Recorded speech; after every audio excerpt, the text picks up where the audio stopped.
Haggard is an adjective that describes someone who looks exhausted, worn out or unwell, often due to fatigue, stress or suffering. Origins: the word comes from the Old French Haggard, originally used to describe a wild or untamed hawk.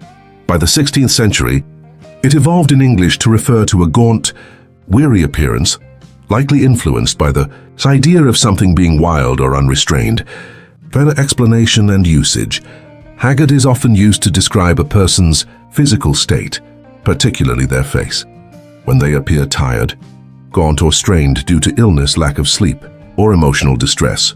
Example sentences: after working 3 consecutive night shifts, she looked haggard and pale. The soldiers returned from battle, their faces haggard with exhaustion.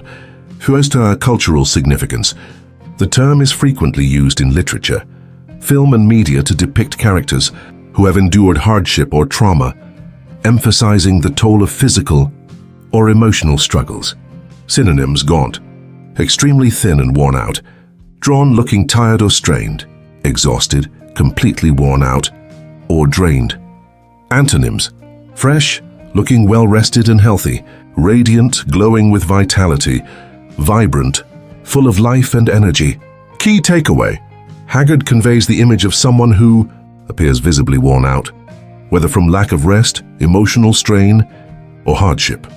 It is a powerful word for describing the physical effects of stress and exhaustion